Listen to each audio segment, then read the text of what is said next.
Saya dulu pernah punya masa lalu yang kelam. Kelihatan dari tulisannya. Saya pernah melakukan hubungan yang tak baik lalu menggugurkan kandungan. Apakah dosa saya bisa diampuni Allah? Innallaha la yaghfiru ayyushraka bihi. Allah tidak mengampunkan dosa syirik. Wa yaghfiru ma duna dzalika liman yasha. Allah mengampunkan dosa selain itu. Dosamu dua. Pertama, kau melakukan hubungan terlarang. Yang kedua, engkau sudah membunuh janin. Tangisi. Apa syarat taubat itu? Ada 3. Yang pertama, an-nadamu fil qalbi, menyesal. Yang kedua, al-iqraru bil lisani. Apa itu iqrar bil lisan? Istighfar. Astaghfirullah Rabbal baraya, astaghfirullah minal khataya. Yang ketiga, al-itmaru alla ya'uda ilaihi abadan. Tekad yang kuat untuk tidak kembali kepada perbuatan dosa. Kalau engkau masih gadis, menikahlah. Kalau engkau masih lajang, menikahlah. Karena sudah mau dekat bulan suci puasa, nanti ada yang membangunkanmu sahur. Kalau tidak, siapa yang membangunkanmu? Memang mau bangun pakai mercon? Ingat, diampunkan Allah segala dosa-dosamu insyaallah. Amin. Mudah-mudahan yang berdosa sadar dan taubat kepada Allah. Amin ya rabbal alamin. Ustaz, saya 1 bulan yang lalu mengalami pertengkaran dalam rumah tangga. Sebulan yang lalu. Dalam pertengkaran itu spontan saya ucapkan talak 3. Metik ini.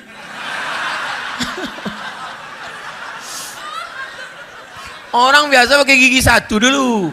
Gigi 1, gigi 2. Dia tidak langsung. 3 langsung. Apakah kami bisa rujuk lagi apa tidak?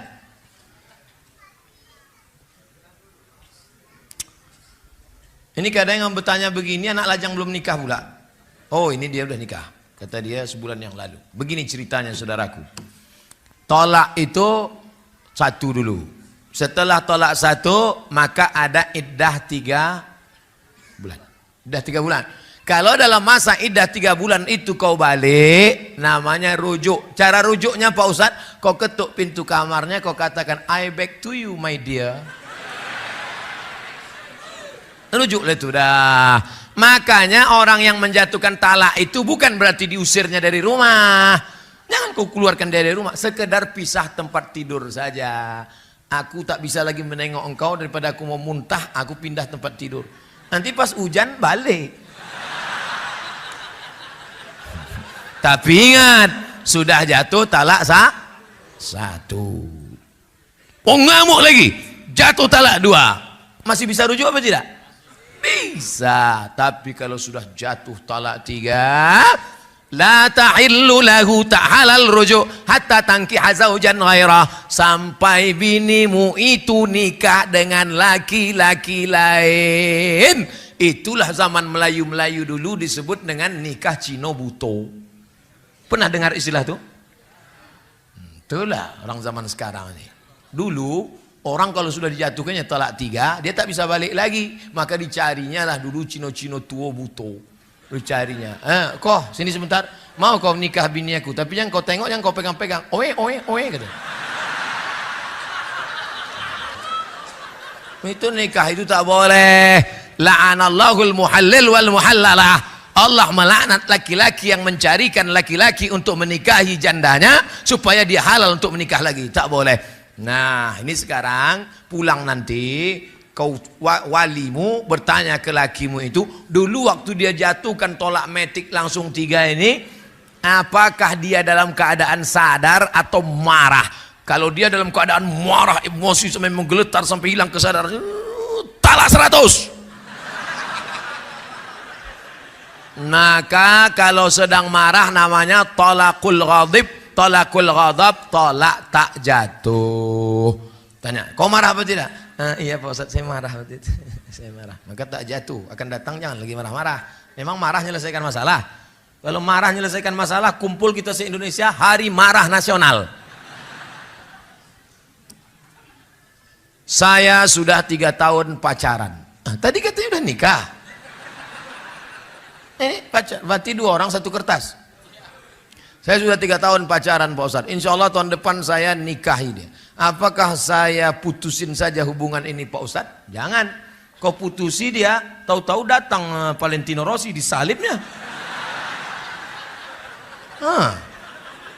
Menangis. 3 tahun sudah pacaran, jalan sana jalan sini, maksiat sana dosa sini. Maka mulai besok pagi kau datangi bapaknya, kau bilang, Pak, ku pinang anak bapak, insya Allah bulan depan aku akan nikah. Mudah-mudahan dimudahkan Allah jodoh, amin. Nanti kalau saya tunda dia dipinang orang lain gimana Pak Ustadz? Bunga bukan setangkai, kumbang bukan seekor. Patah tumbuh, hilang berganti, hilang 1 tumbuh 1000. Saya aja yang kurus, kering, hitam, jelek, tak ganteng ini, duduk saya di kantin kampus, bolak-balik anak gadis itu lewat-lewat.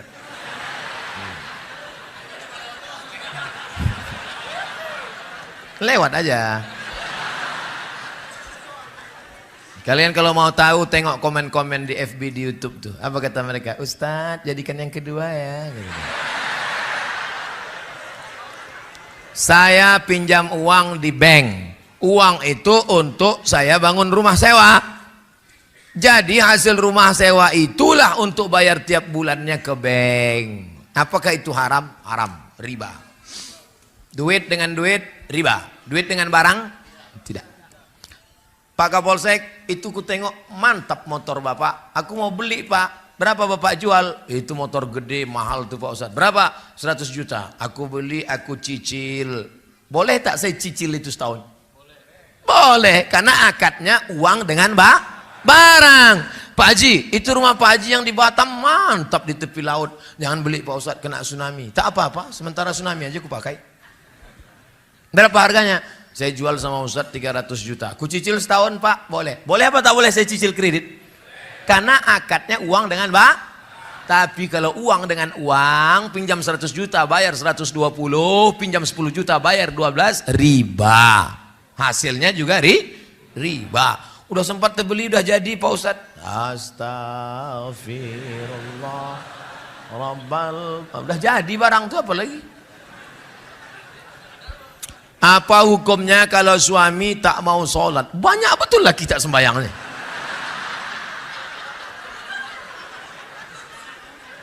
Makanya akan datang ku pesankan Bu, ku pesankan Pak, kalau kalian mau menerima calon menantu, adakan fit and proper test. Ketua panitia Pak Kapolsek, tim audisi dari luar provinsi Abdul Somad LCMA. Insya Allah saya akan datang kemari bulan September nanti. Kita tes calon-calon menantu di Batam. Kau menjadi menantu bapak nih? Iya. Sembahyang kau ke masjid? Ya Pak Ustadz, ini tanda tangan pengurus masjid. Ustadz Somad, ya, anak saya ini dokter Pak Ustadz. Oh mantap. Laki-laki apa perempuan? Perempuan. Saya sangka dia mau nawarkan anaknya ke saya. Saya bilang, Bu, saya udah nikah, udah punya anak. Bukan untuk Ustadz. Jadi gimana caranya saya tahu calon menantu saya ini sholat? Gimana caranya? Oh mudah aja Bu. Gimana? Ajak dia jumpa hari Jumat jam 12.15. Assalamualaikum Bang. Ya, bisa kita makan siang nanti hari Jumat jam 12.15. Mohon maaf Adinda, aku tak bisa melalaikan panggilan Allah. Aku mau sholat Jumat. Terima. Tapi soal ini tak bisa lagi dipakai. Udah bocor. Ini sekedar sampel saja. Kalau mau nanti saya banyak soal-soal lain nanti kita beri. Nanti kita kasih. Tenang. Nah, kau cari dunia, kau nikahkan anak gadismu kepada dia. Kenapa? Karena rumahnya mewah, karena mobilnya cantik, karena dia pegawai. Dunia kau kejar, akhirat melayang. Ustadz Somad, dulu ayah saya menikahkan saya sama dia karena menengok dia kaya, ganteng, hebat. Ternyata rupanya setelah saya nikah saya tak mencium bau kebahagiaan. Jadi gimana rasanya? Macam tidur sama babi hutan. Kasihan anak gadis kita yang dibesarkan di rumah, diajarkan tahfiz Quran, disambut dengan marhaban tola al badru alaina, tiba-tiba menikah dengan Fir'aun level 2 ini. La illallah Muhammad Rasulullah. Tapi apa boleh buat, ini udah terjadi, udah menikah, nasi sudah jadi tai ayam.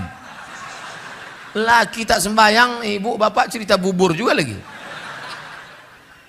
Berdosakah saya apabila saya tidak melayani suami? Inilah kekeliruan banyak perempuan. Karena suaminya tak sembahyang, lalu dia tak mau melayani suaminya. Adinda, marilah kita, tak mau sembahyang dulu. Bukan begitu caranya. Ibu kan punya wali. Wali ibu itu ayah, datuk, abang, adik, pakcik, abang ayah, adik ayah. Wali ibu lah yang memanggil laki ibu yang tak sembahyang. Walaupun hidup 1000 tahun, kalau tak sembahyang apa gunanya? Walaupun hidup 1000 tahun, kalau tak sembahyang apa gunanya? Besok pagi mulai lagu di rumah itu aja, usah ada lagu lagi. Rekam MP3 sampai 100 lagu, tak robah-robah itu. Nada panggil pun itu juga. Besok pagi masak sarapan. Sepohon kayu daunnya rimbun, besar dahannya, lebat daunnya. Walau pas dia datang ke dapur, walaupun hidup 1000 tahun, kalau tak sembahyang. Kau nyindir aku? Enggak bang. Apa gunanya? Jadi yang ngomong itu wali ibu. Jangan karena negara tidak menunaikan kewajiban lalu kita mencuri listrik. Ini tak benar. Ini logika berpikir seperti ini tak benar. Ustaz kok tahu? Saya sosialisasi fatwa MUI haram curi listrik. Waktu pas saya sosialisasikan haram curi listrik, haram curi listrik. Datang satu orang bertanya, Ustaz, negara yang curang, maka kita pun boleh mencuri. Itu logika tidak benar. Karena listrik itu bukan punya negara. Listrik itu punya umat yang dikelola oleh negara. Orang yang mencuri listrik, maka dia sedang mencuri harta milik siapa? Milik umat. Minta ampunnya pada umat. Begitu juga dengan ini. Suami yang tidak sholat, bukan serta-merta lalu ibu tidak menunaikan kewajiban. Itu bukan solusi. Solusi jalan tengahnya adalah wali ibu menasehati dia. Itulah pentingnya sebelum nasihat ada nasihat pernikahan. Sehari sebelum nikah, undang ustadz dari pagi sampai siang sampai sore nasihat ke calon menantu. Jangan di situ akad nikah, di situ nasihat pernikahan. Berikut ini mari kita dengarkan nasihat pernikahan yang akan disampaikan oleh Ustaz Abdul Somad. Ustaz ceramah, mereka bukan dengar ceramah, asik selfie.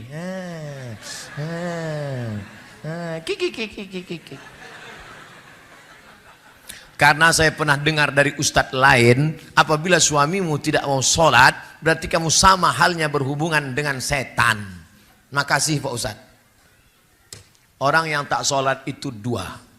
Yang pertama fasik, yang kedua kafir. Apa beda fasik sama kafir? Tanya dia, bang, abang kenapa tak sholat? Menurut saya sholat itu buang-buang waktu saja. Nah, itu kafir. Kalau begitu nanti jawaban suamimu, maka kau sudah fasah dengan dia. Kalau suami menjatuhkan talak, namanya talak.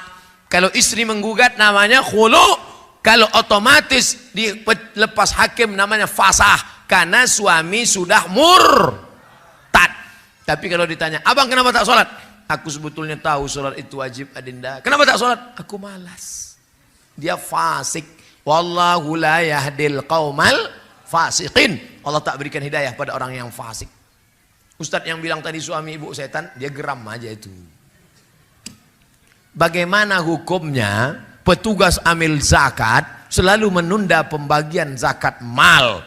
Bolehkah zakat mal digunakan untuk keperluan ini dua pertanyaan ini. Zakat dikumpulkan, diserahkan ke Basnas, Badan Amil Zakat Nasional. Basnas akan membagikannya habis, dibagikan habis. Kalau zakat fitrah memang tak boleh ditahan sama sekali. Bagi habis, malam Idul Fitri tak ada lagi. Makanya pagi Idul Fitri tak ada pengurus. Jamaah sekalian, zakat fitrah kita tahun ini terkumpul 10 ton dan alhamdulillah masjid masih nyimpan 5 ton lagi. Lu kok bisa disimpan? Itu harus habis Pak pengurus. Kalau sampai khatib naik mimbar, zakat fitrah belum dibagikan, fa innaha shadaqatun minas shadaqat, maka dia tidak lagi dianggap zakat fitrah, hanya sedekah biasa saja. Habis. Adapun zakat mal, maka berijtihadlah mereka. Ini tukang jual goreng pisang, dipikul keliling kota, maka belikan dia gerobak, bayarkan. Ini di rumahnya buruh cuci, pergi ke rumah-rumah orang kaya mencuci, maka belikan dia mesin cuci 5 juta, setrika, supaya dia bisa buka laundry kecil-kecilan, supaya zakat itu produktif. Jangan kasih ikan tapi kasih pancing. 2. Bolehkah zakat itu untuk keperluan masjid? Ini kejadiannya 6 tahun yang lalu di Pekanbaru. Waktu itu video belum viral. Assalamualaikum Ustaz Somad. Waalaikumsalam. Saya mau sedekah 100 juta zakat untuk masjid. Tapi kata Ustadz tidak boleh zakat untuk masjid. Bisa Ustadz tolong selesaikan masalah ini? Sebentar Pak Haji, saya buatkan makalahnya. Saya tulislah makalah. Sepakat 4 mazhab Hanafi, Maliki, Syafi'i, Hambali bahwa zakat tidak boleh untuk masjid. Tapi menurut Imam Fakhruddin Ar-Razi dalam kitab Mafatihul Ghaib Tafsir Al-Kabir, dikutip oleh Syekh Atiyah Saqar dalam kitab Fatawa Al-Azhar, bahwa makna fi sabilillah semua jalan mengagungkan agama Allah. Andai masjid kita ini di seberang kampung, antara kampung dan masjid ada sungai, tiba-tiba jembatannya roboh, maka zakat boleh dibuat untuk jembatan, karena jembatan itu juga masuk asnaf fi sabilillah. Itulah mengapa orang Malaysia kuliah di Al-Azhar Kairo dibiayai 1 tahun 6.000 ringgit dari zakat. Asnafnya mana? Asnaf fi sabilillah. Jadi saya pakai pendapat Imam Fakhruddin Ar-Razi, boleh untuk masjid, tapi kalau nanti ada ustadz yang berpendapat tidak boleh, berarti dia pakai pendapat mazhab imam yang tadi. Jangan salahkan dia, jangan salahkan saya. Saya pakai pendapat Imam Fakhruddin Ar-Razi. Tapi jangan gara-gara zakat untuk masjid sampai fakir miskin tak dapat. Nanti fakir miskin nyumpah saya, mati tegak saya. Apa hukumnya pengurus masjid tidak segera membelanjakan uang infak sedekah untuk keperluan masjid? Ini bertanya penyindir.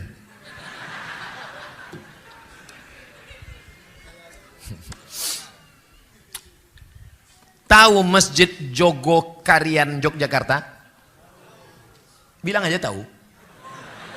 Setiap hari Jumat pengumuman saldo masjid 0, karena semua uang masjid dibelanjakan. Ada orang sakit, ada orang perlu modal. Itu bukan uang pengurus, itu bukan duit kita. Belanjakan. Kurang karpet, belikan karpet. Kamar mandi rusak, bangunkan. Itu adalah uang uang umat. Suara mikrofon tak bagus, belikan. Ustadz nyindir, enggak, suara mikrofon mantap, papan tulis mantap, masjid ini semuanya mantap, air minum banyak, teh manis saja tak ada.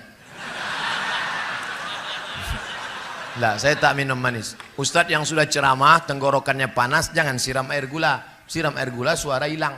Nanti 20 tahun lagi ceramah. Saya tak pandai saya nyindir-nyindir tuh, saya to the point aja langsung. Saya hamba Allah dari Jakarta, jauh. Saya ingin menanyakan, apa hukumnya nikah beda agama? Nikah beda agama zina. Laki-laki yang binimu beda agama zina. Kalau sampai engkau muslimah gara-gara menikah sama beda agama lalu kau murtad, maka neraka jahanam tempatmu. Oleh sebab itu muslimah, baliklah, taubat, masuk balik ke dalam syahadat asyhadu an la ilaha illallah. Kau nikah sama dia berapa tahun? Dia udah tua pula, mati cepat. Habis itu kau jadi janda. Ya iya, tapi kaya Pak Ustadz. Iya kalau kau hidup, kalau kau ikut mati juga. Hidup ini singkat saudaraku. Hati-hati, jangan nikahkan. Jaga anak perempuan kita. dari program kristenisasi. Anak-anak lajang yang ganteng-ganteng pula yang menikahi dia. Nanti setelah anak 2 ditinggalkan, perempuan kita takut karena tak mandiri. Jangan ceraikan bang, jangan bang. Kalau kau mau ikut aku, maka kau mesti ikut murtad. Akhirnya anak murtad, menantu murtad, cucu murtad, 5 sekali murtad. Ini Ustadz ngomong cerita mana? True story. Langsung di hadapan biji mata saya.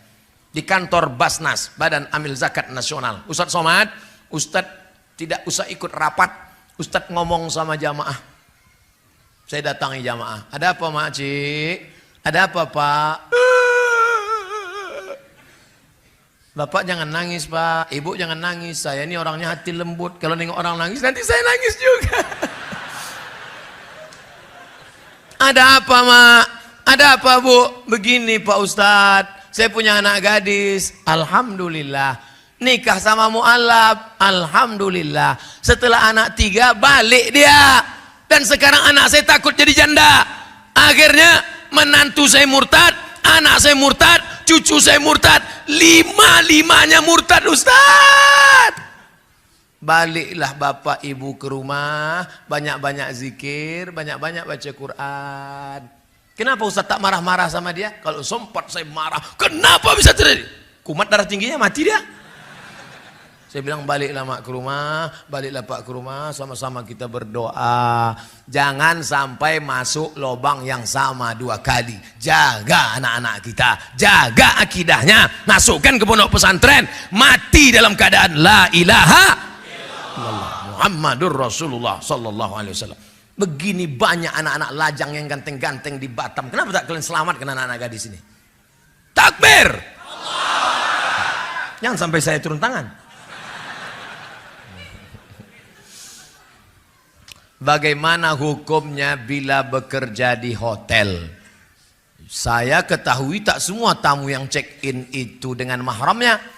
Bagaimana kita ketahui jika ada yang berzina maka 40 rumah akan... Ini mau menceramahi, mau bertanya. Awak pula diceramainya.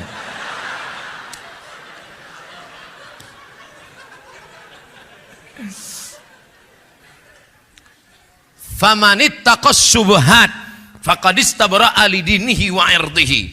Ini hutan lindung. Di hutan lindung ini haram mengembalakan kambing. Forbidden. Tak boleh. Ini hutan punya masyarakat, bebas mengembalakan kambing, silakan, boleh. Tapi di tengah ini ada jalan syubhat. Siapa yang mengembalakan kambing di sini, khawatir kambingnya masuk kemari. Di hotel itu ada khamar, di hotel itu ada minuman haram, di situ pula ada. Jadi saya kerja di mana Pak Ustadz? Hotel syariah. Saya kalau tinggi di kota-kota ceramah saya di Surabaya. Panitia membawa saya ke hotel syariah. Dibawalah saya ke hotel yang tak syariah. Sudah pakai peci, pakai sorban, pakai sarung, masuk ke lift, pas di muka perempuan resleting terbuka. Astagfirullah. Mau ditengok berdosa, tak ditengok mubazir. Alhamdulillah. Di Batam saya tidak ditempatkan di hotel, tapi yang tempat selamat. Di mana tuh Pak Ustaz? Tak boleh sebutkan, nanti datang jamaah ramai-ramai. Oleh sebab itu maka berbahagia kita kalaulah masyarakat yang kaya-kaya ini membuat hotel syariah. Amin. Kira-kira bisa tak dijaga ini hotel kita ini supaya selamat dari perbuatan? Bisa. Siapa yang tak bilang tak bisa? Ustadz gimana mau ngatur? Ustadz cuma ceramah di masjid aja. Bisa. Perda, peraturan daerah. Yang membuat perda siapa? DPR. Yang milih DPR? Kapan kita pilih? Pandai pula pertanyaan terakhir nih. 17 April pilihlah wakil rakyat memperjuangkan perda syariah. Takbir. Siap memilih DPR, anggota legislatif, wakil rakyat yang memperjuangkan perda syariah? Jangan nanti tidur 17 April pagi sudah selesai quick count, barulah Ah kok ikut tadi ya? Terlambat sudah kau datang padaku. Mudah-mudahan Allah selamatkan negeri ini